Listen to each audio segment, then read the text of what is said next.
I've got a lot to say.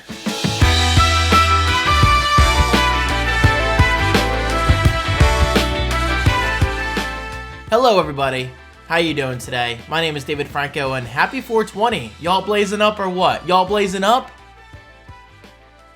Or you just buying Doge? I'm currently watching Doge. I'm down $1,300. Today's a good day. Anyway guys, how you doing today? My name is David Franco. I think I said that already. Welcome to my Apple's spring-loaded event recap.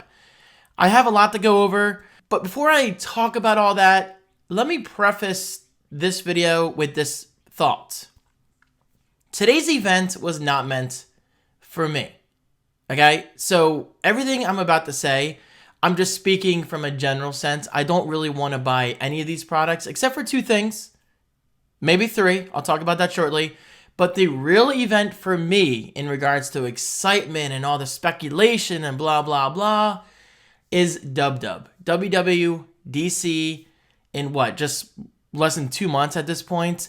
It's going to be a lot of fun. I can't wait for that. And I think that's when the true excitement is going to happen with the new iOS and Mac OS updates and all that stuff, and possibly an iMac Pro. I'll talk about that in a bit. Anyway, Tim Cook and all of his closest friends just wrapped up their spring-loaded event. I have not been to apple.com yet. So I'm doing the same exact approach I did last time. I'm going to apple.com with you guys, and we're going to experience this together, all right? So here we go. These are my thoughts on the spring-loaded event, and of course, I do have some notes over here to my left just to reference from time to time. Okay, so first up is we do have a new iPhone 12 color, which should be on the front page somewhere. There it is. iPhone 12 is now available in purple for both the iPhone 12 and iPhone 12 mini. I'm actually kind of surprised Apple is giving the mini some attention because as far as I'm concerned, the iPhone 12 mini sales are low. So let's Google that real quick. iPhone 12 mini sales. Sorry, small phone lovers. The iPhone 12 mini was Apple's 2020 sales flop. Honestly, this does not surprise me one bit. And I don't think introducing a color is really going to change anyone's minds. I mean, people nowadays love big phones. Do we not? I mean, even people like my mom and my dad, you know, the average consumers, they love huge phones. They love that large display. They love taking pictures and videos with that large display. So I think the days of wanting smaller devices is kind of behind us, at least in regards to phones, you know? But hey, I mean, introducing a purple color into the iPhone 12 mini lineup, it's not going to hurt anything. If anything, it's going to help Apple a little bit, maybe. In terms of production costs, I don't know how that goes. But for the iPhone 12, yes, it's absolutely a very good thing. Apple just kind of filled that gap we need to hold us over until the iPhone 13 announcement in the fall. And guys, that's the iPhone I'm definitely holding out for because I never bought the iPhone 12. I still have an iPhone 11 Pro Max. I love that phone. But with that said, I'm actually looking to go back to the regular sized iPhone. So question for you. Are you like me in the sense that you go back and forth? Sometimes you like a smaller phone, sometimes you like a larger phone. This is nice. The display is huge, but sometimes it's a little too big for one-handed usage. So I think going back to the regular sized iPhone for me is going to be quite beneficial. But hey, Apple introduced a purple color. Pretty cool. I like it. I like it. So next up, AirTags are finally official. Let's see if we can find AirTags. They should be pretty high up on the homepage. Actually, they're kind of low, but that's okay. So first of all, let's look at pricing. I think they're $29 each. Yeah, $29 each. 4-pack is $99. So you're definitely saving quite a bit of money going with a 4-pack. Gotta be honest. Okay, first of all, I should actually, try to explain what these do for those not following the rumor mill for the past, 3 years or whatever. AirTags have been talked about for so long now, and I'm so glad they're finally official. And I gotta say, they're beautiful. I mean, look at that. It's like a coin. It's like a coin, which is really cool. Okay, so basically, AirTags are these small coin-like devices like that on the screen that you can attach to things like your keys, maybe your remote control. People do that. People do that. Maybe your phone. And well, this allows you to locate those devices that the AirTags are, kind of tagged to. And as far as I'm aware, they use like these precision tracking, which is really cool. So you can actually use direction and proximity to find things you lose. And let's face it, guys, everybody loses things now and then. For instance, this Siri remote, I have a love-hate relationship with this thing, but I lose it all the time, especially my bedroom. Last night I slept on it by accident. I was pressing buttons. I'm like, where the hell is my Siri remote? But I found it, obviously. Well, this is my other one. This is for the Apple TV 4K, which eventually is going upstairs, and I'll talk about that soon. I think it's a common issue that people lose things like this, or maybe even their phone. So now AirTags actually integrate directly, seamlessly with Apple's Find My app. See, look at that. Ping it, find it, cold, warm, blah, blah, blah. Precision finding is compatible with iPhone 11 through 12. So that's good for me because I have the iPhone 11 12 Pro. I mean, that makes sense. The iPhone 11 Pro. And, and obviously Apple's all about privacy. So Apple gets no data in relation to your location and or the items that you're tagging, which is really neat. I will be buying a couple of these. I just don't know what I'm going to use them for. Maybe I'll put them on my cat. Who knows? Actually, that's not a bad idea. I'm sure somebody's going to make a video. I air tagged my cat and followed him around for a week. I'm calling it. Look for that video from somebody within weeks of this thing releasing.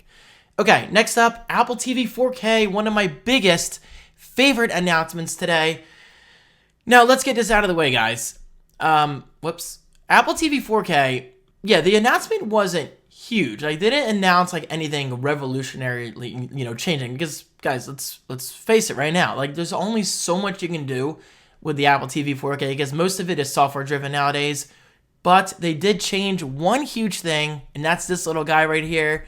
The Siri remote should have its own page. Maybe it does have its own page up here. Accessories. There it is. Well, this is going to take us to the store, but that's okay. So the Siri remote completely redesigned. Like I said, I do have a love-hate relationship with this. But when you compare this to your traditional remotes, in my opinion, this is so much better. So much better. I cannot even express how convenient it is to swipe between my apps or speak into the microphone, my passwords and all that stuff, or YouTube searches. I use that all the time, like search Tesla reviews and stuff like that. So this thing works beautifully for what it's designed to do. Does this get in the way sometimes? Absolutely.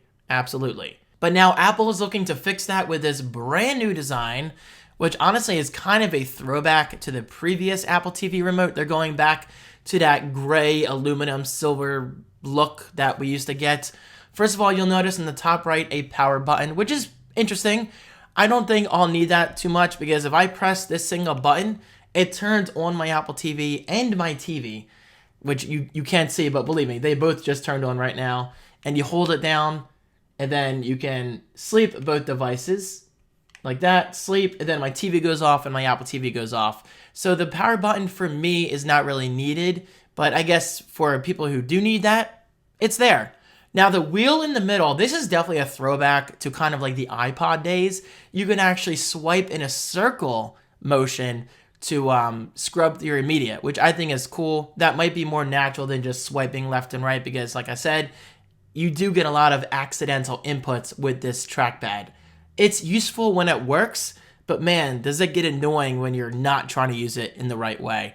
And I believe it clicks, which is cool. So you're getting best of both worlds. You're getting swipe function, and you're getting the classic physical click function, if you want to call it that.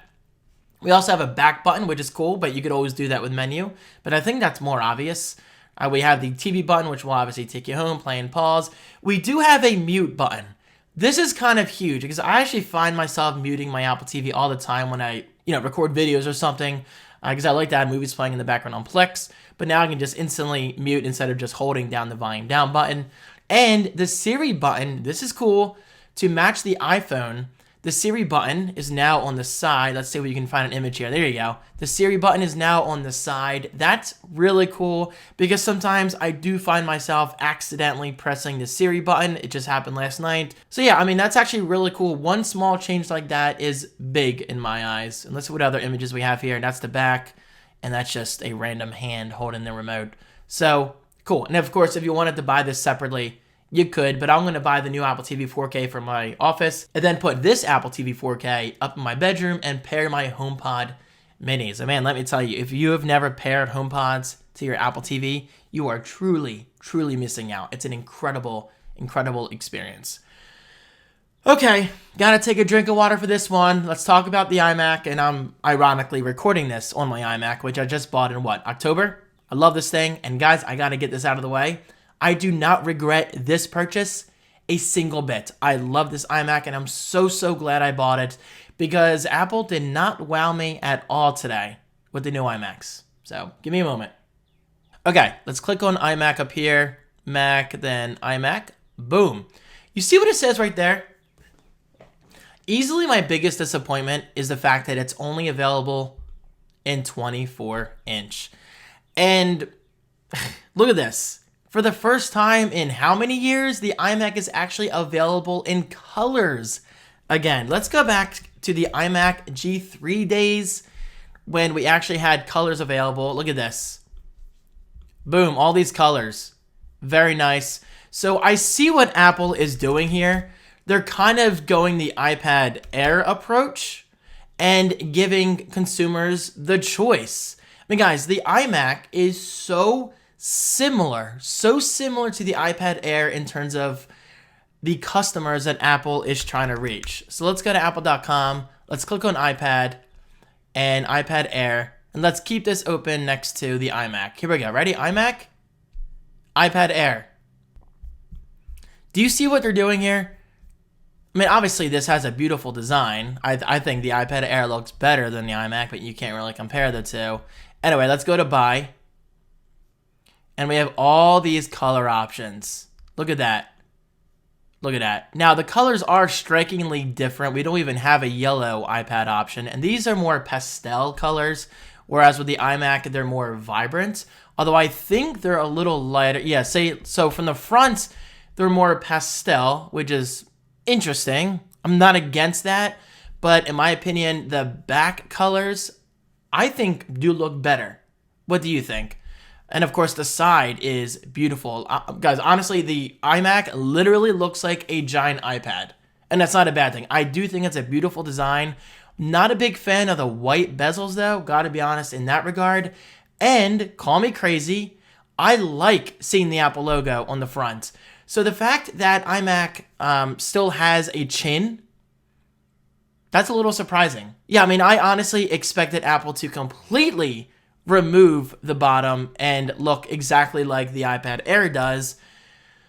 But that's okay. That's okay. I mean, at first I was so disappointed. I'm like, what are they doing? And then I got thinking, I'm like, David, I'll say it again. This is exactly what they're doing with the iPad Air. The iMac 24-inch is kind of like the introduction iMac. So obviously they're going for the more simplistic, childlike design. And I say childlike loosely, but me personally, I can't put a blue computer on my desk. I can't put a green computer, a pink or yellow or orange or purple computer on my desk. I just can't. I need that professional approach. So at least they do have silver, but even then it's kind of light for my taste. I like the darker things nowadays. But with that said, this is leaving a huge gap open for the iMac Pro later this year. And guys, mark my words, it's happening sometime between WWDC 2021 and December of 2021. We are getting the iMac Pro. The iMac Pro is not dead. Let's click on Mac up here.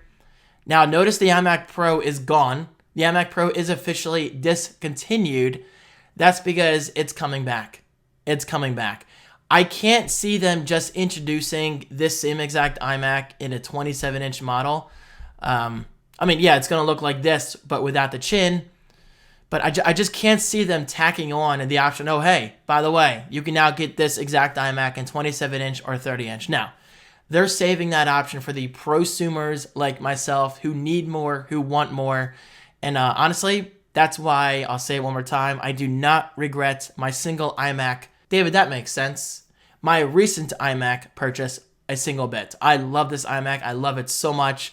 And now I'm even more excited to see what Apple does with the iMac Pro. And hopefully, for the love of God, for the love of all things design, get rid of this chin.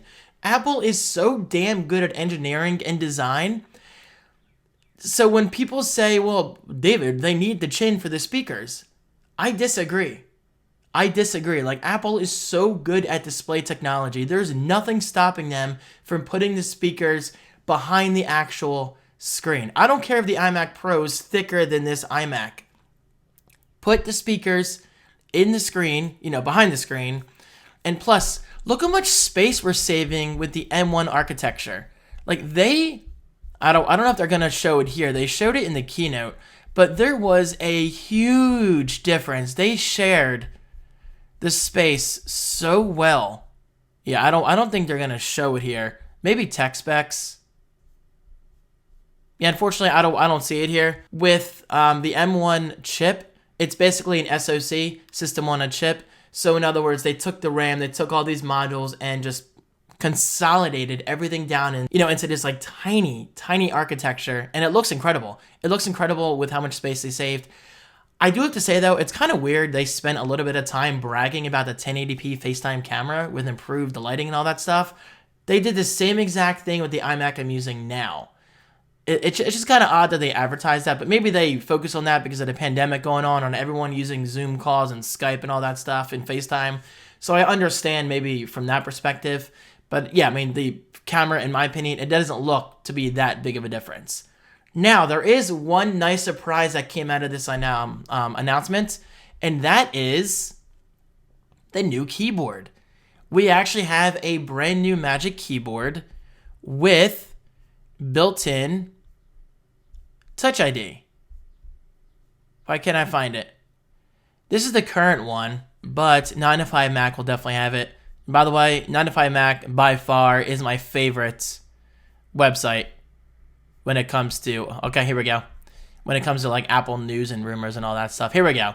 So this keyboard actually looks beautiful. Just like the iMac, they have all these color options. My iMac fans just revved up, so hopefully it's not too loud. So this design, I gotta say, is beautiful. And thankfully, they have the full numeric keypad design because I love that. I love this keyboard. I just can't use, half a keyboard anymore. I guess Apple would call it 60%. I don't know. I mean, it depends if you're a gamer or not. But, yeah, so I like having the keypad on the right. For me, it's just so much easier to put in, like, phone numbers and zip codes, which I actually do all the time for drop shipping and all that stuff, for, like, side hustles. But, yeah, I'm glad it's there. The only thing that disappointed me is that, as far as I can tell, there's no space gray option. So I can only assume Apple's going to come out with that when they come out with the iMac Pro. I'm calling it. I guarantee it. And interestingly enough, they actually spent a little bit of time showing off some new Magic Trackpads, which, love mine. I love my Magic Trackpad too. This thing is beautiful. It works so well with video editing. Seriously, it works so freaking well. And they actually did this. Apple actually had the guts to say, iMac users love the Magic Mouse. I have like 5 or 6 of these Magic mice.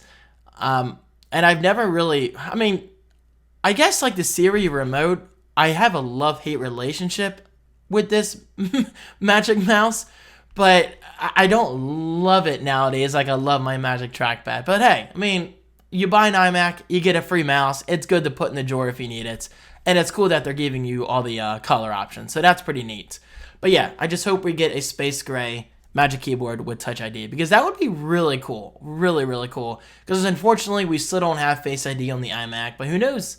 That could be coming with the iMac Pro. And finally, I'm going to wrap it up with perhaps today's biggest announcement aside from the iMac, but I'm not really going to talk about it too much. And that's the iPad Pro.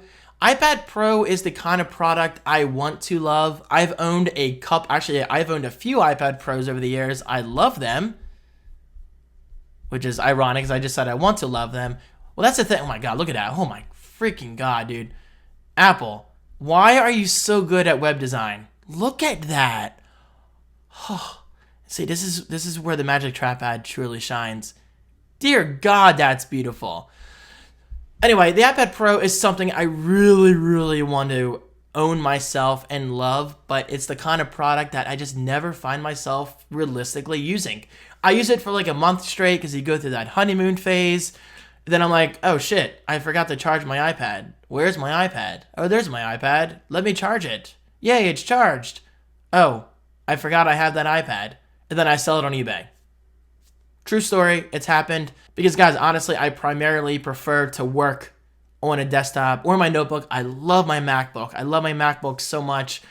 And for my workflow, I just can't realistically work off of a tablet. I'm sorry, I can't. For me, a tablet is still very much a casual experience where I enjoy just, going on Twitter or maybe occasionally getting some work done. But for me, an iPad is still just a bigger iPhone, which isn't a bad thing. But from a workflow perspective, I just can't get behind it. I love the physical keyboard. I know you can connect accessories. Trust me, I'm not an idiot. But yeah, I just love desktops and notebooks. But maybe one day the iPad Pro will truly grab my attention. But from a technical perspective, this thing looks beautiful. The display technology looks absolutely amazing, especially for someone like me. I work in Photoshop pretty much daily. But if I preferred Photoshop on a tablet, then yeah, maybe I would have ordered this already. But as of right now, it just has yet to grab me. But for those who do want the iPad Pro, buy it. Enjoy it. This is by far the best tablet experience you can get, bar none. And there you go. Those are my notes. Hopefully I didn't miss anything. By the way, side notes, I will be buying the Apple TV 4K. The 32 gig model is $179 and 64 gigs is $199. Obviously, $199 is the better option. But if you want to save $20, then go for the 32 gig option. 64 gig option is more so those people who like to use Apple Arcade, which I don't. Apple TV for me is literally just a streaming box. I mean, I'm streaming Plex, I'm streaming Amazon Prime Video, I do AirPlay, I do YouTube all the time. So for me, it's strictly, streaming and pretty much nothing else. Anyway, guys, thank you so much for watching. Post below in the comments, what was your favorite announcement today? And of course, what was your biggest disappointment today? For me, obviously the iMac, but I'll say it again, iMac Pro is right around the corner. So I'm not really that disappointed. I'm just gonna have to be a little patient. That's all. Hey, I'm optimistic.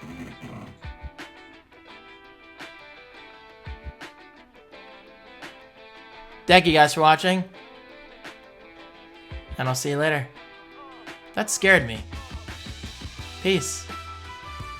Ugh.